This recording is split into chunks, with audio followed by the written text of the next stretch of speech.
Olá, ouvintes! Começando mais um episódio do TDC, tá de Clinicagem, que é o seu podcast semanal para quem gosta de clínica médica, para quem é profissional de saúde ou ainda é estudante. Meu nome é Rafael Coelho. Eu sou o João Mendes. Tá com uma convidada especialíssima aqui, né?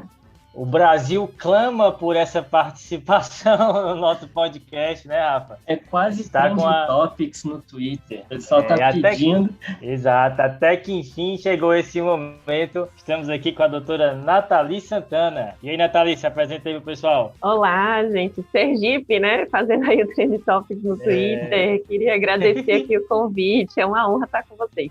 Eu sou fã de carteirinha do trabalho de vocês, já piramidei aqui o podcast aqui no Sergipe, já é uma coisa que tem vida própria. Tem vida a embaixadora do podcast Sergipe, né? Total. Um prazer estar aqui. Queria agradecer mais uma vez o convite, representar Sergipe aqui, matar a saudade do Hospital São Paulo. A gente que agradece. Aqui. Acho que o tema de hoje é uma honra aí ter você, porque a gente tem uma galera grande que ouve a gente em Sergipe e desde o início ouvindo a doutora Nathalie que falou pra gente ouvir o podcast, a gente está gostando, então a gente deve muito aí a você pelas recomendações. Exato. Nathalie, fala um pouquinho pro pessoal então de você.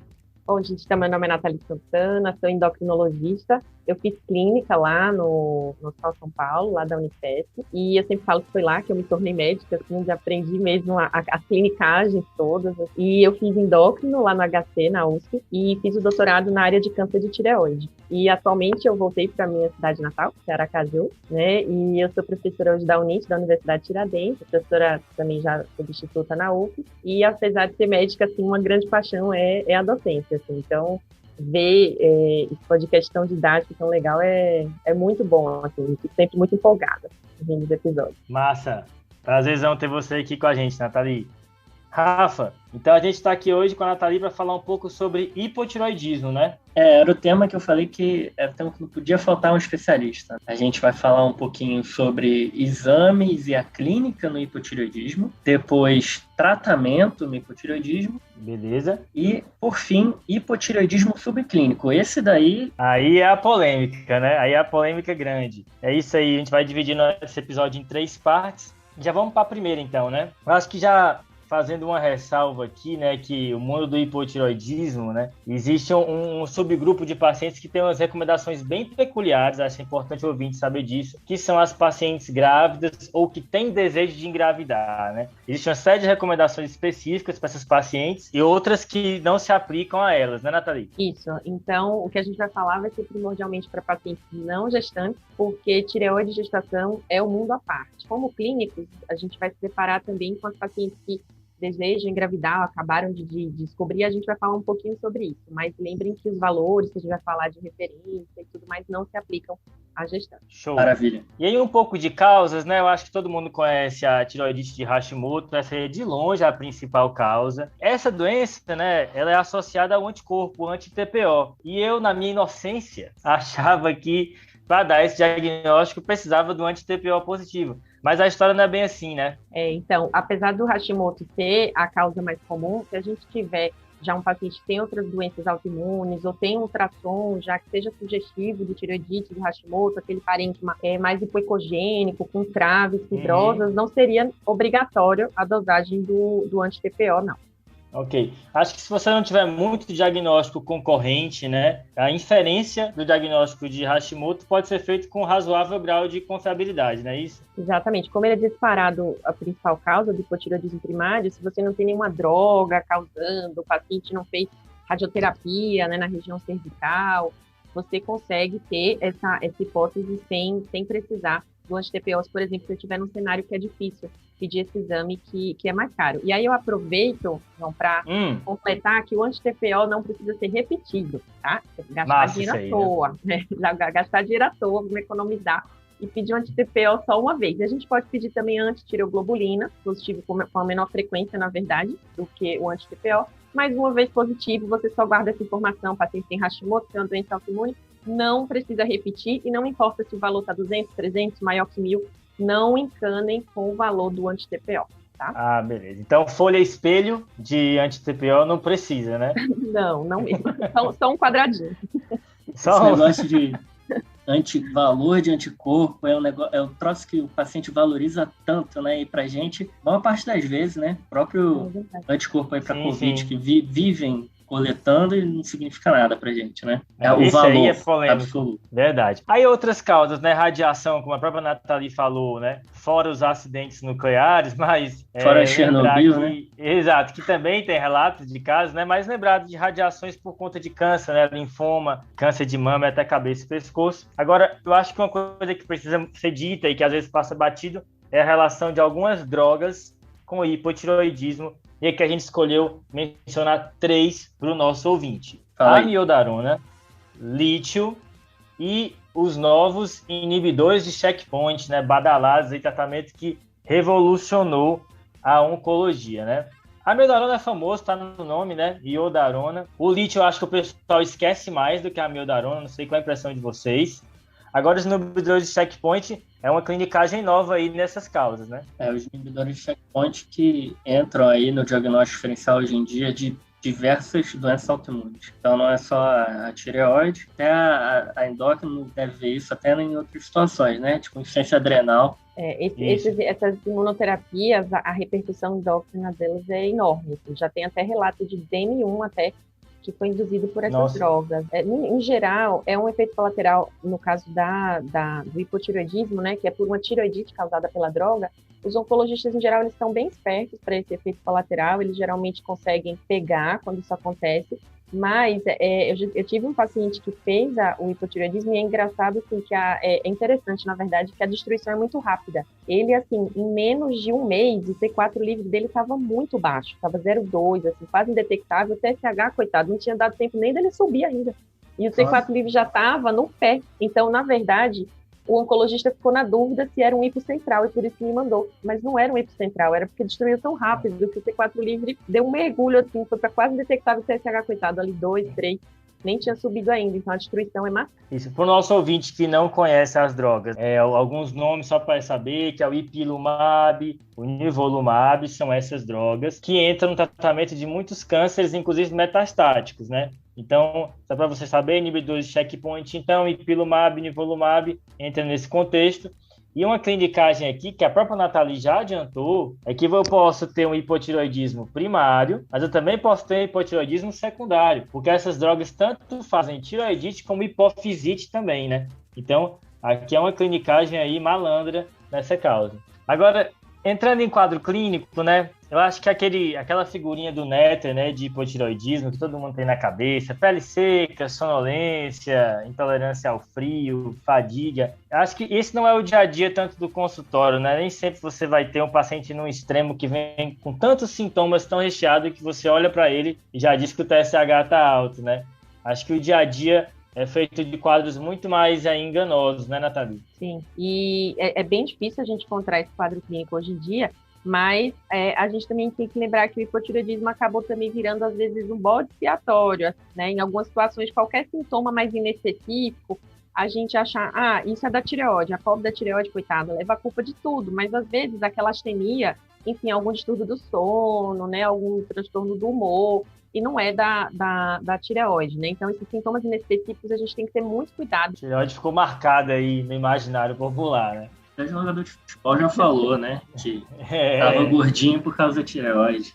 Espalhou esse mito e a gente até hoje não conseguiu derrubar. Isso, acho que a gente pode entrar logo nesse mito, então, né?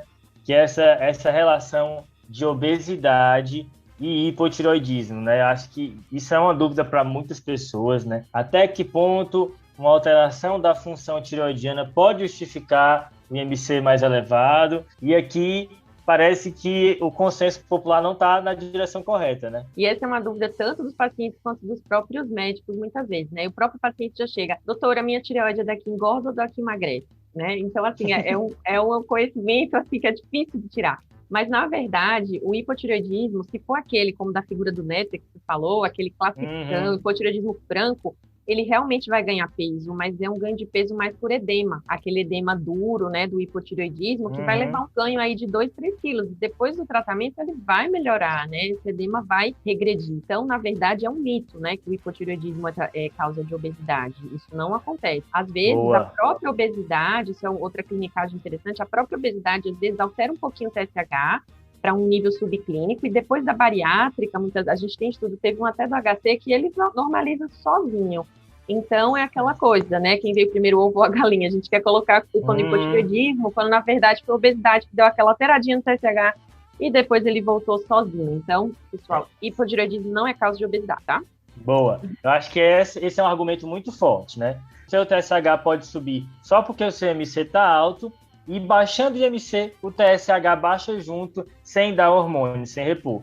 E já que tem situações em que o pessoal pensa demais em hipotireoidismo e não é, ao mesmo tempo, tem outras situações que não se pensa e vale a pena pensar, né? E aqui a gente vai falar de 4 situações principais, beleza? Anemia, hiponatremia, miopatia e condições que causam aprisionamento de nervos, né? Neuropatias por aprisionamento de nervos. Acho que falando um pouco da anemia aqui, em geral é normo, né? Mas existe aquela clinicagem de que os quadros de hipotireoidismo, quando se deve a Hashimoto, podem se associar com a anemia perniciosa, né? Então isso é uma pegadinha aí de fato. A anemia perniciosa, a B12 vai estar lá embaixo, né, João? Exato. O próprio hipotireoidismo pode fazer macrocitose em alguns casos, mas eu acho que na presença de anemia macrocítica e hipotireoidismo, lembrar aí de gastrite autoimune, anemia perniciosa, deficiente de vitamina B12, né? Então, dentro dessas causas assim, que se não se pensa e se deve pensar, além da anemia que a gente mencionou, tem essa questão da hiponatremia. Se você está num quadro de hiponatremia em investigação, né? Às vezes a gente entra nesse contexto, lembrar que antes de pensar em SIAD, o diagnóstico de hipotireoidismo deve ser pesquisado de antemão. Entrando em outra situação, então, que a gente falou de que não se pensa e se deve pensar, vem a miopatia. E aí existe um espectro grande de manifestações com a miopatia das estatinas, né, Nathalie? Exatamente. Então, muitas vezes o paciente está com CPK alterada, você vai suspender a estatina, o paciente tem risco cardiovascular, você está naquele dilema, e às vezes a gente esquece, então tem que pedir o TSH, porque aquele aumento de CPK pode ser um hipotireoidismo, que pode acabar até aumentando a chance de você ter um efeito colateral da estatina. Boa. Achei interessante essa ideia de que, às vezes, o paciente está tomando estatina e não tem nada, desenvolve hipotireoidismo e isso leva a miopatia, e, ao mesmo tempo, eu introduzo a estatina no paciente que tem hipotireoidismo que ele não sabe, e isso predispõe a uma miopatia também. Então, são interações aí entre as doenças que é importante marcar. Dentro dessa linha que você falou das coisas que a gente tem que lembrar, que às vezes a gente não lembra, né? Porque aí a gente aumenta muito a nossa probabilidade pré-teste quando a gente pede TSH, né? Por isso que tem toda uma discussão, uma polêmica se a gente devia fazer rastreamento populacional com TSH, e a maioria das sociedades concordam em não fazer, porque a prevalência do hipotireoidismo, gente, pasmem, é 0,3% na população, é muito pouco. E isso do hipotireoidismo clínico. E o subclínico é 4,8%. 4 a 8%, perdão. Pode chegar a 8%, mas o subclínico, né? Que tem todas as polêmicas que a gente vai discutir. Mas o clínico é 0,3%. Mas quando a gente fecha nesses quadros sugestivos, a nossa probabilidade pré-teste sobe muito. Então, assim, você está com o paciente hiponatremia investigando, já afastou drogas, causando SIAD, ele está lá, eu vou ler, você pede um TSH. No seu diagnóstico diferencial, né, a síndrome do túnel do carpo, né, de compressão, como o João falou, e também outras situações, aquele aumento de LDL naquele paciente assim mais jovem, não tem muito risco cardiovascular, não tem história familiar, o hipotireoidismo pode, né, causar aumento principalmente a custa de LDL, colesterol, e também quadros de mulheres com fertilidade, né, ou que tem quadros de aborto recorrente, a gente também lembra da dosagem do TSH. Isso. Então, de quadro clínico é isso, né? Lembrar que a principal causa disparada é Hashimoto e o anti-TPO não é obrigatório, mas de drogas tem essas 3 culpadas que a gente mencionou, amiodarona, lítio, inibidores de checkpoint. De quadro clínico, não espere um quadro muito exuberante, pense também em outras situações, especialmente nessas que a gente falou, hiponatremia, anemia, miopatias e síndromes de aprisionamento de nervos. E lembrar que, como a Nathalie levantou a bandeira aí, obesidade não é causada por hipotireoidismo, né? Boa. Beleza, então acho que se eu considero a possibilidade de hipotireoidismo, se esse diagnóstico passou pela minha cabeça, eu tenho que pedir exames aqui e existem pontos de dúvidas, né? Será que eu peço TSH e T4 livre logo para ganhar tempo? Ou só o TSH? A gente vê que a recomendação basicamente é pedir, primeiramente, o TSH, não é isso, Nathalie? Isso, então se você está ali com uma verba apertada, só pode pedir um exame, você não pode ter muito custo para o paciente, e você vai pedir o TSH, que é o principal exame, tá? E o diagnóstico do hipotireoidismo é laboratorial, então você precisa realmente do laboratório para fechar o seu diagnóstico, não precisa de nenhum exame de imagem, só precisa do laboratório. Então, beleza. O TSH vai ser o principal exame. E aí, só recapitulando, hipotireoidismo clínico, quando a gente falar esse termo, é TSH alto, acima do limite superior da referência, e T4 livre baixo, abaixo do limite inferior da referência. E hipotireoidismo subclínico vai ser o TSH alto, acima do limite superior, com o T4 livre normal, tá? Essas são as definições. Beleza, porque o nome confunde, né? Hipotireoidismo clínico, mas é laboratorial a definição. Essas definições são importantes, por mais que a gente conteste, porque todos os estudos se baseiam nelas. Então, para usar as evidências, a gente precisa seguir as definições, né? Por que essa definição é essa? Porque o hipotireoidismo primário da glândula, ele é muito mais comum do que o secundário, então quase sempre o TSH vai estar alto. Isso mesmo. E dos exames, só um parêntese é que o TSH é um exame muito mais confiável pela sua própria característica de dosagem, é um exame muito mais confiável do que o T4 livre. Massa, hein? Então, se eu for me confiar em um, TSH é no TSH. Ele tem uma dosagem mais confiável, uma dosagem direta, né? E o T4 livre já é uma dosagem indireta, então ele está mais sujeito à interferência. Então, se você recebe um exame e o outro não tem muito a ver um com o outro, confia mais no TSH. Tá bem. E outra coisa também é que o TSH também pode ter uma variação. Se eu dosar meu TSH hoje e dosar outro amanhã, eles podem variar até 30%. Então, para identificar hipotireoidismo, dosar TSH e T4 livre. Se puder só um, TSH. Não é para pedir T4 total, nem pedir T3. Nem livre, nem total. Correto? Correto, isso mesmo. Nada de T3 para hipotireoidismo. Beleza, T3 está fora da brincadeira. E aí, fazendo um link do que a Nathalie falou, que tem essa flutuação dos níveis de TSH, existe uma importância de eu repetir a dosagem, né, em algumas semanas, na tentativa de excluir situações que podem causar alterações transitórias desse ensaio laboratorial, né? Por exemplo, recuperação de uma doença aguda. Internou por Covid, foi para casa, às vezes se fizer um TSH muito perto ali, pode dar alterado, né? É o tal do eutiroideu doente. Tireoidites também podem fazer isso. E só mesmo essa flutuação que a Nathalie falou. Então, você tem um valor alterado, você precisa repetir. Isso, João, e principalmente essa repetição é importante no caso do hipossubclínico, desse TSH que está alterado, mas não está tão distante assim do limite superior. Eu falei que é em torno de 4,5, tá? Mas se você pega, de repente você está lá na tensão básica, pega um TSH estouradaço, assim, 50 de TSH, pode abraçar o papel e confiar nesse valor, tá? Confia nesse TSH, confia no laboratório e trata esse hipotireoidismo, certo? Não precisa desses casos extremos, não repete, toma coragem e prescreve. Saia da inércia, né? Legal que o João comentou dessa questão do eutiroideu doente, porque a gente, se solicitar o TSH no paciente que está internado, isso pode enganar, né, Nathalie? Exatamente. Então, se você tem um paciente grave, internado, só vale a pena pedir função tiroidiana se você tem alguma suspeita que ele realmente tem um quadro relacionado a isso, como a mixedematoso, uma crise tireotóxica. Se não, é um exame que mais vai te atrapalhar do que te ajudar, porque a síndrome do tireoideu doente é uma forma do organismo se proteger. Ele diminui a secreção de TSH, diminui a produção hormonal para diminuir o metabolismo do organismo, porque ele está passando por um estresse. E aí você vai se confundir com aqueles resultados e não precisa tratar, não precisa dar nada, é uma resposta do organismo. Então, não peçam função tiroidiana num paciente grave internado, a não ser que tenha uma suspeita específica relacionada à tireoide. Legal. Boa. E aí, uma coisa que está na moda, que é o negócio de tomar biotina para crescer cabelo, né? Achei que você ia falar Lipo HD. Essa também tá na moda, né? No TikTok, olha só. Mas... Eu não tenho TikTok, gente. Tô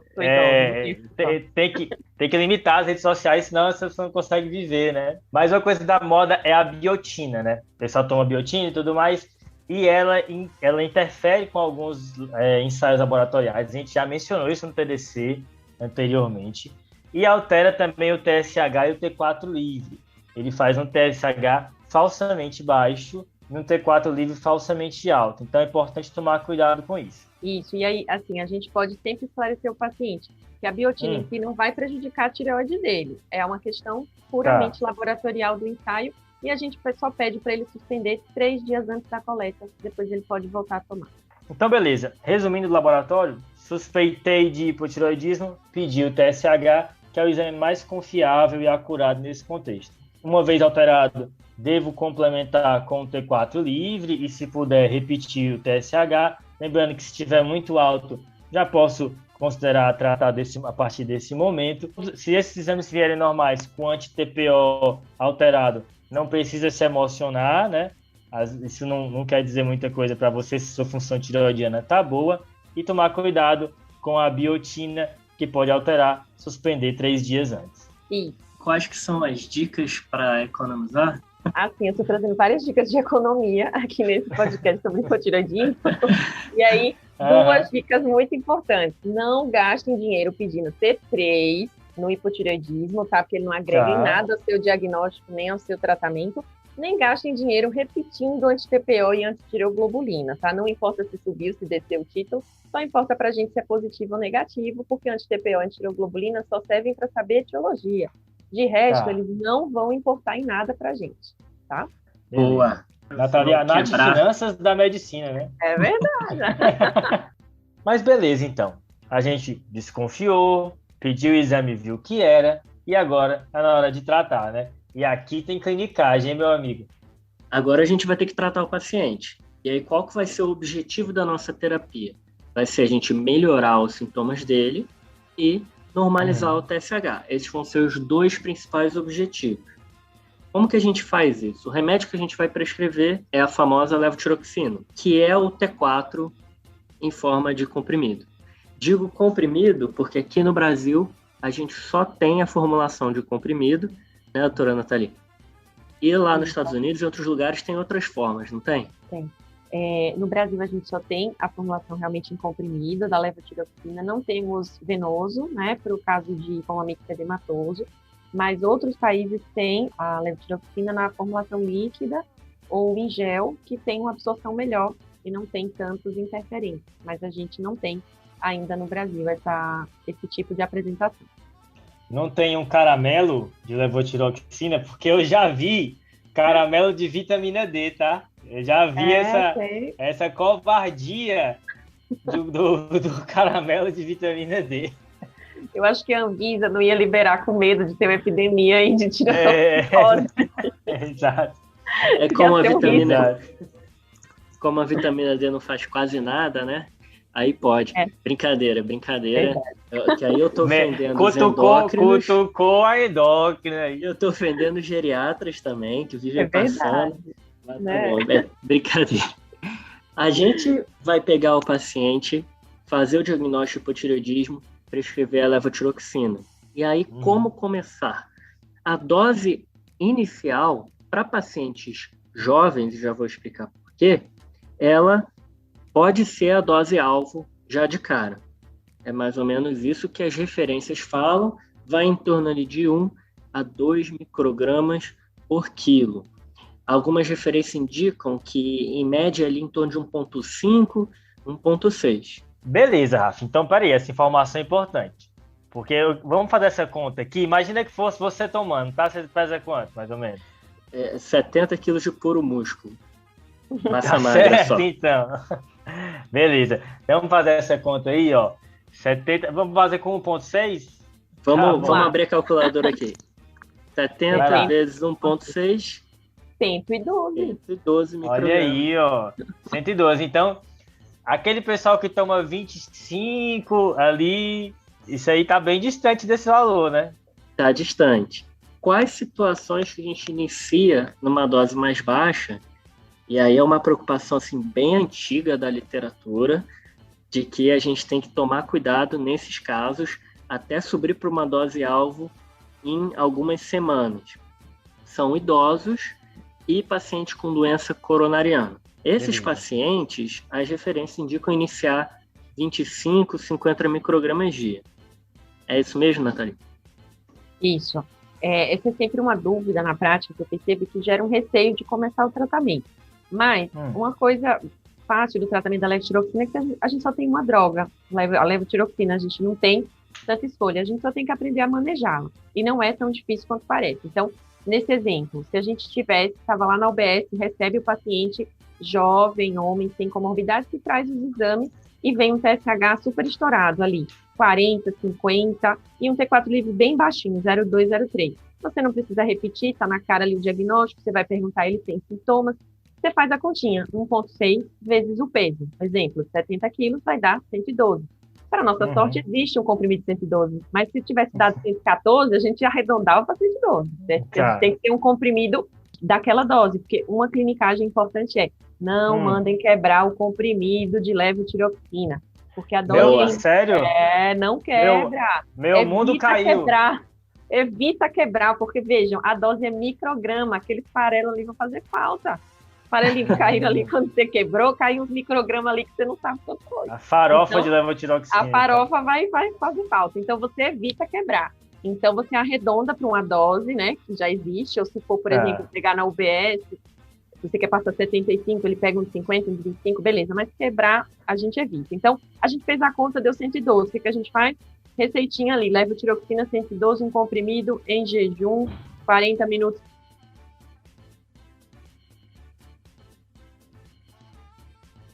Total no tratamento. Mas se for uma senhorinha de 70 anos, que chega com esse mesmo exame, TSH 40, 50, T4 livre lá no pé, 0,2, você não vai chegar com toda essa agressividade. E assim, a dose, em geral, depende da massa magra. Então, para um adulto, para um homem adulto, é 1,6, 1,8 microgramas por quilo. Mas para um idoso, às vezes fica 1,5 micrograma por quilo. Então, essa vozinha, eu já faria a conta.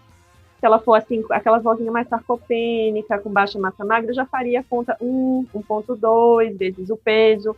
Então, vamos supor que ela pese 70 quilos também. E eu fiz a conta de deu 70, eu vou arredondar para 75. Mas eu não vou chegar atacando 75 na vozinha de micrograma de uma vez. Eu vou começar com 12,5 ou com 25, mas uma coisa, gente, que na prática todo mundo esquece, tem que já orientar que aumente. Porque não adianta você pegar e dar 12,5, dar 25 e deixar. Você tem que fazer a tabelinha, né? Porque geriatra, com certeza, a Rafa gosta de tabelinha, né? Tem que fazer. Tem que ter solzinho, tem que colorir. Gente, eu tenho tabela com solzinho. Solzinho, pratinho do almoço, lua. Tá? Prática faz a diferença.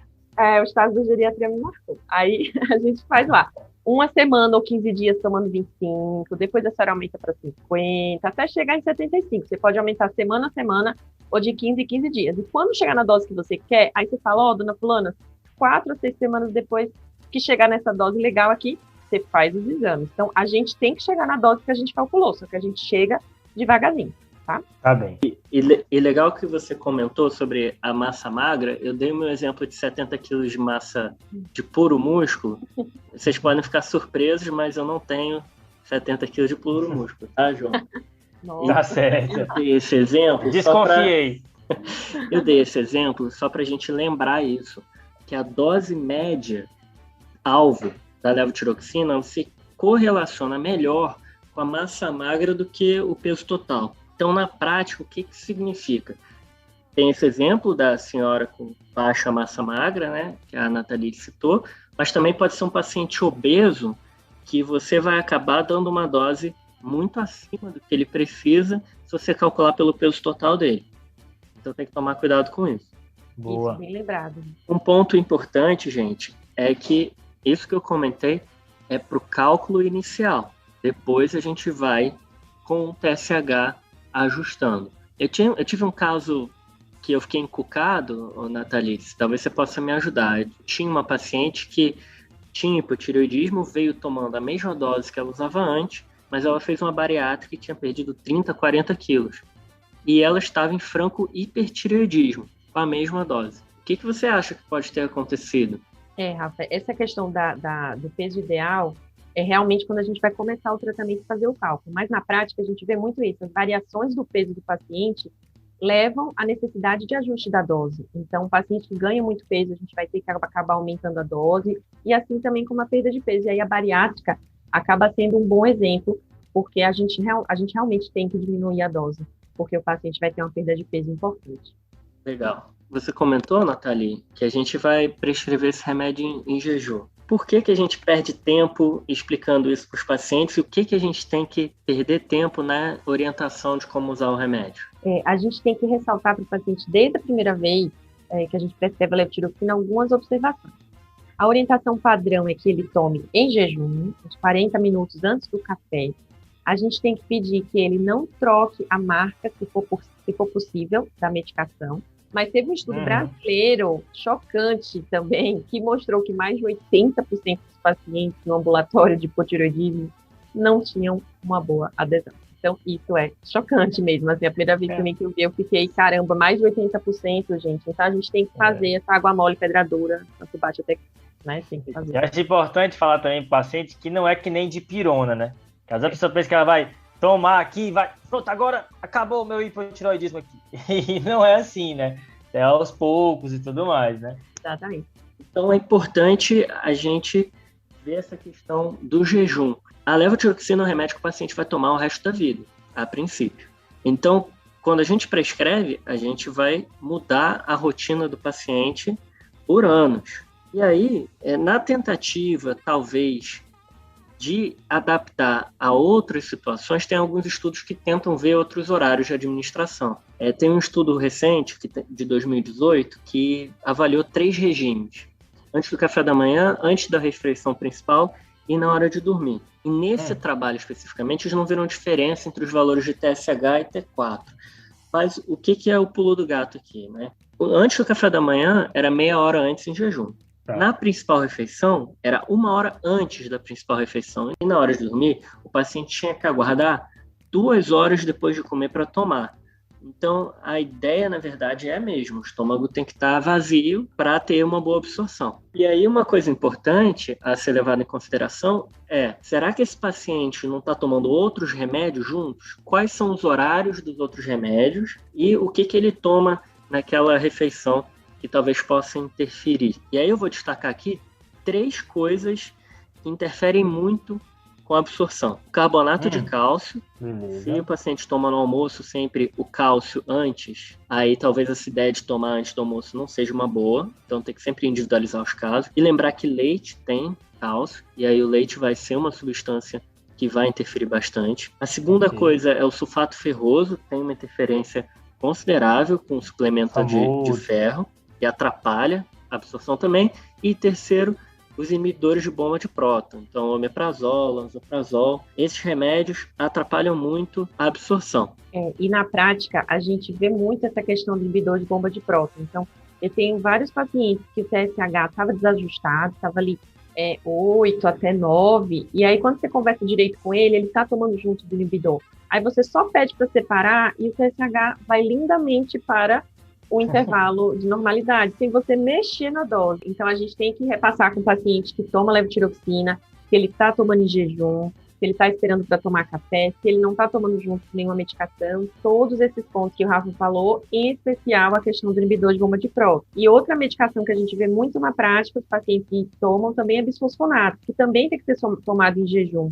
Então, a gente também tem que dar essa orientação para o paciente. Primeiro toma bisfosfonato, espera, depois toma levotiroxina, depois que vai comer. Claro que não vai ser um dia muito legal para o paciente, mas a gente vai tentar fazer esse acordo com ele para ele se adaptar, que vai ser uma coisa a longo prazo. E se o paciente toma omeprazol com levotiroxina, ele vai ter que acordar, tomar, esperar uns 30 minutos ali, depois tomar o outro, esperar mais 30 minutos para comer. Então é melhor desprescrever o omeprazol. Pois é, pessoal. Ainda bem que vocês falaram disso, porque eu tenho uma dúvida.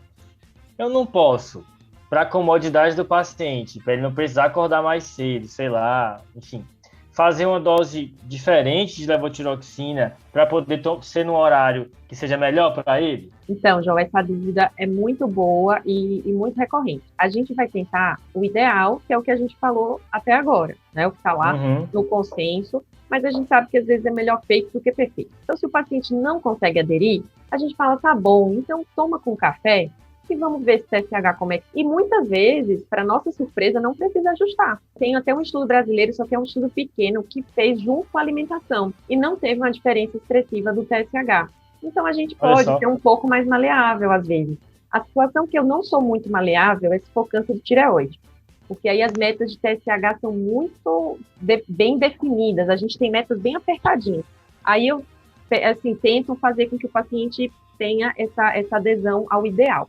Mas se não for, a gente pode fazer essas concessões para ajudar, claro, né, na vida do paciente. Talvez seja aquele mesmo pensamento da varfarina. Mantenha o seu café da manhã como ele sempre é, porque se um dia ele tomar 1 litro de leite, no dia seguinte não tomar nada, e aí na semana seguinte tomar ferro, entendeu? Tem que manter a rotina e aí ajustar a partir da rotina. É mais ou menos isso? Isso.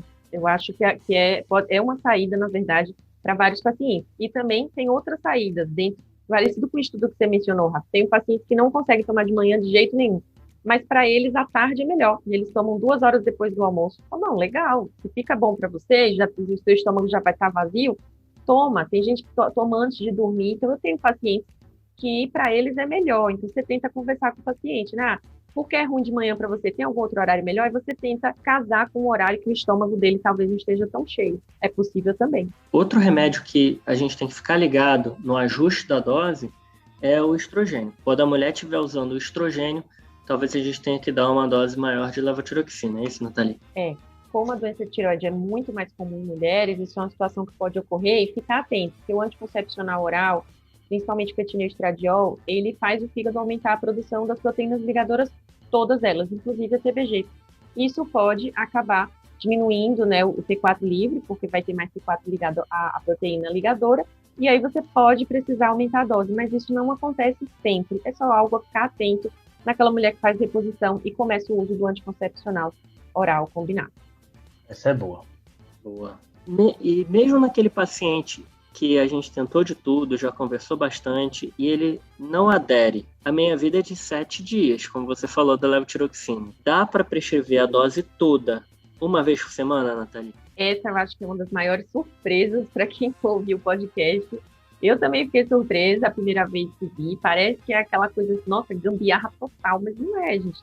Tem respaldo, né? A meia-vida é 7 dias, mas assim, a gente guarda isso para o último do último caso. Assim, você não tem mais jeito, essa pessoa não adere. Eu só vi até hoje fazer isso com um paciente. Uma paciente só vi até hoje precisar fazer isso. Porque é realmente a sua última cartada. É você pegar os 7 comprimidos e dar uma vez por semana. E tem estudo com isso, não precisa ficar com medo não, tá, gente? Não é antiético, não tá errado. O TSH não muda muito se você tomar todo dia. A única diferença é o T4 livre, porque como você vai dar todos de uma vez, o pico de absorção do T4, da levotiroxina vai ser 2 horas depois que o paciente tomou. Então, vai dar um picozinho ali de T4 livre, o que para a maioria das pessoas não vai ser problemático. Para quem vai ser problemático? Cardiopata, né? Especialmente FA, que você não vai querer brincar com isso. Mas se não for essa situação, é um recurso, mas que a gente guarda último caso. Então, em último caso, paciente mal aderente, a gente dá a dose toda uma vez por semana, exceto se ele for cardiopata, que aí não pode. Mas isso aí não é coisa de brasileiro não, né? Isso eu acho que já tem tempo, não tem não? Pois é, rapaz. Eu fui ver sobre isso, eu achei bem curioso de onde veio essa informação, tá? Assim, essa ideia de fazer uma vez por semana já foi tentada outras vezes, mas uma das primeiras vezes em que isso foi tentado em massa foi nas Ilhas Marshall. Não sei se vocês ficaram sabendo disso. Não. As Ilhas Marshall é um arquipélago que fica entre o Havaí e a Austrália. Ou seja, no meio do nada, né? Entre Havaí e a Austrália. Exato. É lá onde tem o atol do Biquíni, tá? Da onde Bob veio... Esponja. Bob Esponja, e da onde veio o nome Biquíni também. E teve, em 54, um acidente com bomba nuclear. Os Estados Unidos testavam bomba nuclear naquela região, só que acabou caindo perto de uma aldeia, onde a população foi exposta à radiação em altos níveis. E aí aconteceu que os Estados Unidos, para poder limpar a barra, né, eles forneceram assistência médica para a população nativa, E eles iam lá e viram que muitas pessoas tiveram doença de tireoide décadas depois do acidente com a bomba nuclear. Sendo que eles não conseguiam fazer os nativos tomarem os remédios todo dia, entendeu? E não tinha posto médico lá dos Estados Unidos no atol.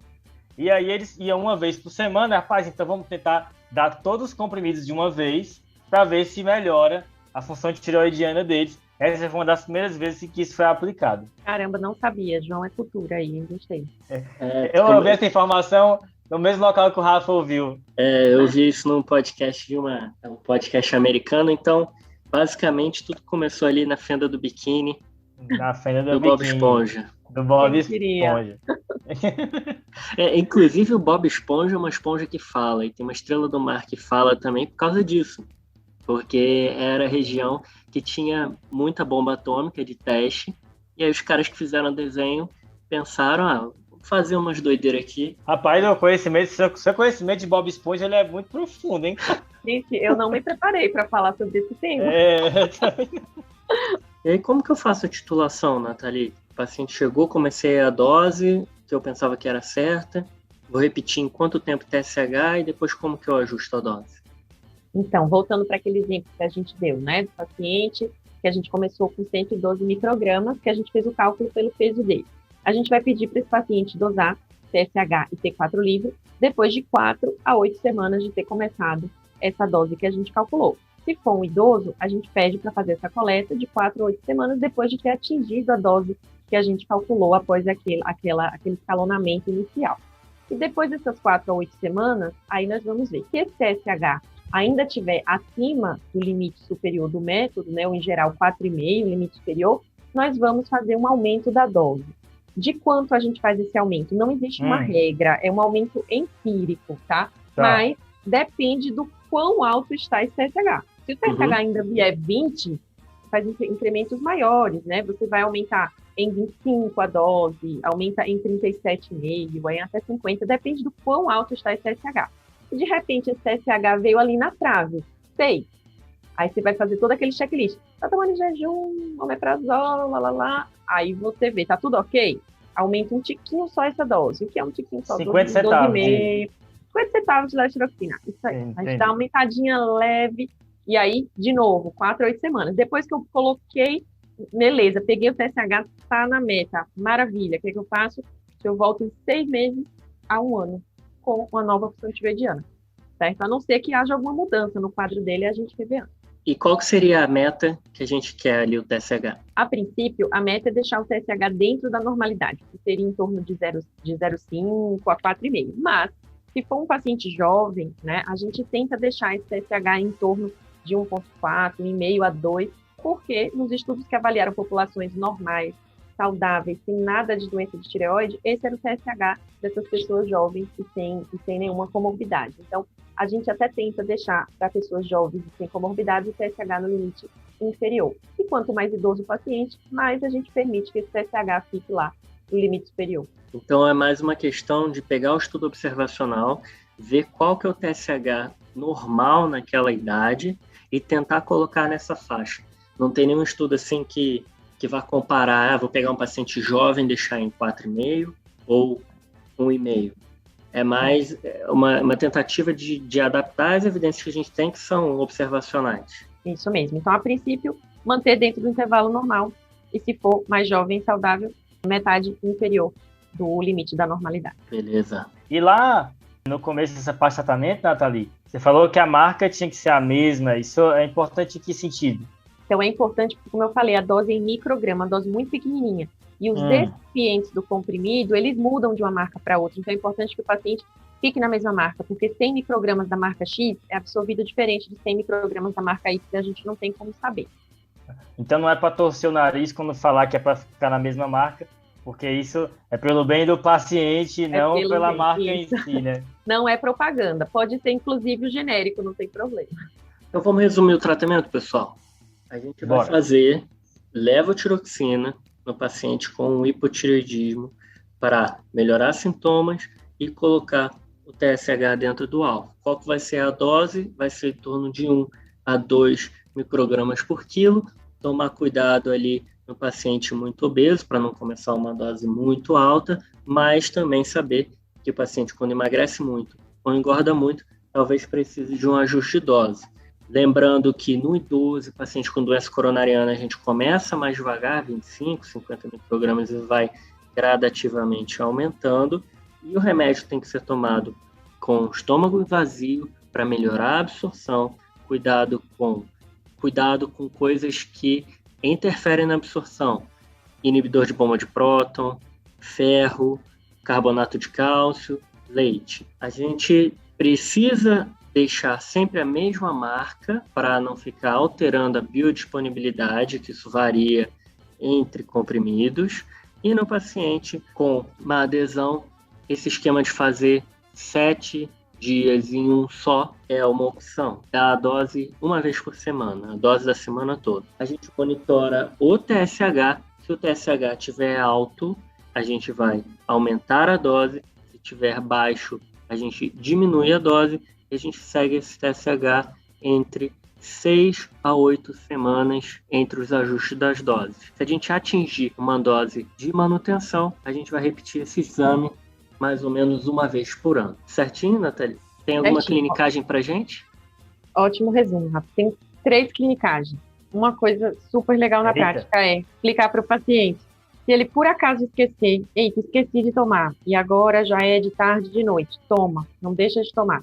E se ele só lembrar amanhã, ele fala para ele tomar os 2 de uma vez só. Tá? Boa. É importante lembrar isso, porque isso só vai valer para levotiroxina, então é importante dar essa orientação. Segunda clinicagem super importante também na prática é pedir para o paciente tomar levotiroxina no dia da coleta de exames, após a coleta. Porque se ele tomar antes, né, o que vai acontecer? Ele vai tomar em casa. O pico de absorção da levotiroxina é em torno de 2 horas. Quando ele chegar para tirar o sangue, está lá no pico de absorção. E aquele T4 livre, quando a gente pegar o resultado, diz, nossa, que T4 livre alto, que estranho, não está batendo isso aqui. Aí a gente pergunta para o paciente, tomou antes? Ele tomei. Então a gente já deixa orientado tomar após. E a terceira clinicagem, se a gente tiver pacientes em idade fértil, né, que estão tentando engravidar, a gente pode deixar esses pacientes orientados, porque a gente sabe que a gestação necessita de doses maiores de hormônio, e a mulher que tem uma tireoide normal, a tireoide dela vai aumentar a produção. A mulher que principalmente tireoidectomizada, né, que não tem mais a tireoide, que tirou, ela não tem como aumentar essa dose, né, por conta própria, e ela vai precisar de mais doses nessa gestação. Então, a gente orienta o seguinte, descobriu que está grávida, fez o beta-HCG, confirmou a gravidez, aumenta a dose em 30%. Claro que 30% fica difícil, na prática. Tá. Dobra a dose do sábado e do domingo. Só isso. Então, se eu tomo 100 por dia, sábado eu tomo 200, domingo eu tomo 200, até fazer os próximos exames. Isso é bom porque a gente tem muita gente que ouve que é da atenção básica. Fica aí essa clinicagem para vocês, pessoal. Informação muito boa mesmo. E aí, pessoal, entrando num tema mais espinhoso, que é o hipotireoidismo subclínico, tem tanta controvérsia aqui que a gente vai falar e sair correndo, que é para a controvérsia não bater na gente, tá? Então, o primeiro ponto é que essa é uma definição laboratorial, como a gente já havia mencionado, um TSH alto com T4 livre normal, tá? E aqui o medo são 3 principalmente, né? Esse paciente, uma hora virar um hipotireoidismo clínico, de fato, manifesto, né? Abrir sintomas. Esse paciente ter desfechos piores, porque tem associação com desfechos cardiovasculares, que é algo questionável aí, e o fato desse paciente poder ter algum sintoma ali escondido, que pode se dever a esse hipotireoidismo, e talvez eu queira melhorar isso, né? Beleza, então, se tratando de um tema polêmico, a gente consegue dar para o ouvinte, Nathalie, alguns grupos que a gente tem algum grau maior de certeza? Sim. A gente tem um grupo que a gente sempre vai tratar o hipo subclínico, que são mulheres querendo engravidar. Ok. Tá? A gente tem um grupo que a gente tende a tratar, que são os pacientes com TSH acima de 10, especialmente se forem pacientes com menos de 65 anos. Tá? Beleza. No outro extremo, a gente tem os pacientes que a gente praticamente não trata mais o hipo subclínico, que são os pacientes que têm mais de 65 anos, pacientes mais idosos, com aquele TSH que está alto, mas não está tão alto ali entre 4,5 e 10. Esse a gente já tem mais tranquilidade de saber que o tratamento não vai influenciar e a gente tende a não tratar. Beleza. Isso eu acho que é importante porque existe muita discussão na literatura. Para vocês terem uma ideia de como é controverso, em 2018 teve uma revisão publicada no British Medical Journal que era de um grupo de especialistas que fortemente recomendou a não tratar nenhum hipossubclínico. Isso foi no grupo europeu. E aí, 2 semanas depois, 2 sociedades, uma internacional de endocrinologia e a britânica, publicaram um posicionamento falando que eles não eram a favor disso e que existiam evidências para fazer exatamente como a Nathalie falou. Eu acho que houve uma mudança nesses últimos anos por conta de um estudo grande que saiu, que foram mais de 400 idosos em 2017, que avaliou os muitos desfechos de tratamento de hipossubclínico em pacientes idosos. Então, ele avaliou qualidade de vida, cognição, Handgrip, que é a força, funcionalidade, e, na verdade, não teve diferença tratar o hipossubclínico nos idosos para todos esses desfechos. E aí, desse estudo, tiveram outras publicações avaliando até sintomas como depressão, e esse foi publicado recentemente. Então, a tendência atual é que pacientes acima de 65 anos não tratariam o hipossubclínico. Mas o grupo de idosos com TSH maior do que 10 não foi bem representado nesses estudos, eram poucos pacientes.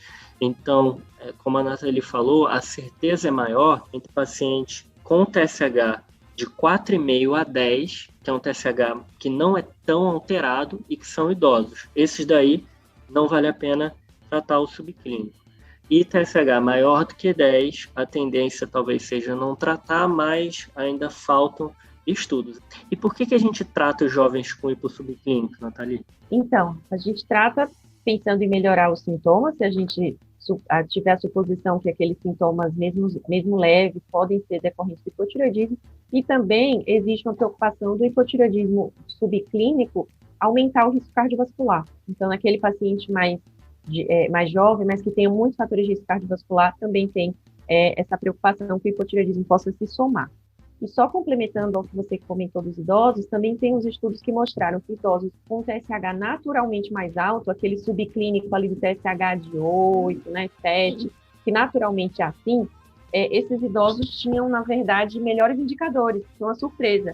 Eles tinham melhor marcha, tinham menos dependência, tinham até menor mortalidade, menor perda de funcionalidade. Então, isso também abriu nossos olhos para que um TSH mais alto no idoso talvez seja só uma mudança do valor de referência. Então, resumindo, paciente jovem com TSH maior do que 10 sempre vai tratar, paciente idoso com TSH menor do que 10 não tratar. E aqueles que a gente ficou na dúvida que não se encaixam, tem algum outro dado que a gente pode usar para tomar a decisão, Nathalie? Tem, Rafa. Nesses outros casos, a gente tende a tratar, mas não é obrigatório. Se esse paciente tiver fator de risco para evoluir para hipotireoidismo franco, ou seja, ele tem anticorpo positivo, tem um ultrassom alterado com padrão de tireoidite, tem história familiar, já fez radioterapia ou iodoterapia, a gente considera. Ou se ele for um paciente de alto risco cardiovascular, ou então se ele tiver algum sintoma que a gente acha que pode ter a ver ou não. Nesse caso do sintoma, que a gente fica na dúvida, a gente pode fazer também um teste terapêutico. Trata 3 meses, melhorou, beleza, não melhorou, suspende para não fazer polifarmácia. A coragem é tirar a levotiroxina marota que está ali só fazendo a polifarmácia, né? Aqueles 25 microgramas ali, que é hiato. Isso, tem que ter essa coragem. Beleza. E se a gente for começar o tratamento do hipotireoidismo subclínico, Natália, a gente começa como? Então, se a gente decidir tratar, a gente vai usar doses baixas, né? Porque é um hipotireoidismo subclínico. Existe uma sugestão, baseada em alguns estudos, que a gente pode começar com 25 microgramas, se o TSH estiver entre 4 e 8. Pode começar com 50 se tiver de 8 a 12 o TSH, ou começar com 75 se o TSH estiver acima de 12. Mas são doses menores do que a gente usaria, claro, no hipoclínico. Ah, legal, não sabia desse escalonamento aí baseado no TSH, não. Massa. Então é isso. Nathalie, a gente agradece demais você ter disponibilizado o tempo de participar aqui com a gente, de tentar esclarecer um pouco mais desse tema, né? Tema difícil, tema místico aí, que dentro da medicina. Obrigado mesmo por estar participando aqui. Os nossos convidados sempre sofrem, coitados, que acaba super tarde as gravações. Ai, gente, eu que agradeço. Foi uma alegria aqui participar com vocês. Não foi nenhum sofrimento de maneira alguma. A gente discutiu muito esse tema que eu gostei, místico, né? Um tema místico mesmo, essa medicina. mas que a gente tentou simplificar ao máximo, né, para ajudar todo mundo. E eu queria só dizer de novo que eu sou fã do trabalho de vocês, desejo todo sucesso, certo? É um prazer, uma honra aqui dividir com vocês. Continuem, vocês tenham mais e mais sucesso e continuarei fazendo toda a propaganda aqui em Sergipe. Valeu demais, Nathalie. E agora só uma pergunta aí, já que você falou que gosta de podcast, qual é o seu episódio favorito aqui do TDC? Ai, gente, é difícil escolher, tem vários que eu gosto muito, mas um que me marcou, e eu, assim, os alunos sabem que eu indico muitos para isso, mas um que me marcou mais foi o de hipercalcemia. Primeiro que eu aprendi uma clinicagem muito legal lá do Cloro e do Fósforo, adorei. Essa informação, esse episódio, ele só existe por conta dessa informação, entendeu? Nossa, eu parei, eu voltei na hora, peraí que eu tenho que anotar aqui. E também, porque já vou deixar aí as pessoas que não ouviram, aí na curiosidade, porque era um caso clínico e o diagnóstico é uma coisa que eu vivo falando que as pessoas têm que ficar atentas e ainda não estão. Então, fica aí a dica para quem ouviu, vale a pena para abrir os olhos para esse diagnóstico diferencial aí. Então, mas é difícil escolher, são vários maravilhosos. Massa. Essa indicação foi clubismo, hein, da endócrino, mas ok. Com certeza. E, Nathalie, todo convidado que vem aqui tem direito ao salve mais especial do dia. Para quem que você quer mandar? Ai, gente, eu não podia deixar de mandar meu salve, né, para os meus alunos que fizeram essa corrente no Twitter para eu participar, né, mandar um salve aos alunos muito queridos aqui da Unite, aqui em Aracaju e da UFES, em especial para que puxou quem fazia essa propaganda há muito tempo, é o que eu devia participar, que Carol Andrade, eu prometi ela que ia mandar um salve especial para ela, que ela começou esse movimento aí no Twitter. Mas um salve para todos estão no meu coração. Legal, um abração aí, pessoal. Um abraço, pessoal. Um abraço, Carol. E aí, João, na semana passada, o Gui apresentou pra gente um caso de uma paciente jovem que chegou com aquele edema pulmonar agudo fulminante, dramático. Exato, que eles até falaram no episódio, né? O flash pulmonar edema.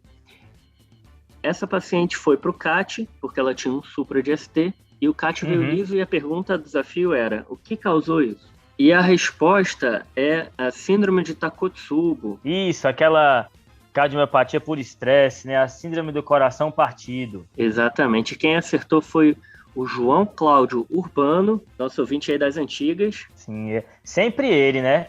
Esse aí tá sempre marcando gol. E teve mais alguém, João, que acertou? Isso, Rafa. Teve a Mirella Albuquerque, lá da UFC, a Federal do Ceará, que escuta o TDC junto com o namorado, o Marcos, que é da mesma turma dela. Então, parabéns aí, Mirella. Valeu. Boa, pessoal. Um abraço. Valeu, um abraço. E, como é tradição aqui no Tá de Clinicagem, o convidado não só manda o salve, como também faz o desafio, Natália. E aí, qual é o desafio dessa semana? Bom, gente, o desafio vai ser uma situação que você esteja tratando o hipotireoidismo, você já aumentou a dose diversas vezes, já chegou numa dose muito alta, como 300 microgramas por dia, já perguntou sobre adesão e todas aquelas questões que a gente conversou, e o TSH ainda assim não melhorou, não entrou na mesa. O que a gente tem que pesquisar, o que a gente tem que pensar, o que a gente tem que fazer no caso disso. Clinicagem do dia a dia, hein? Total. Aí sim. É isso aí, pessoal. Valeu? Falou. Valeu. Obrigada, gente. Tchau. Esse podcast tem como objetivo educação médica. Não utilize como recomendação. Para isso, procure seu médico.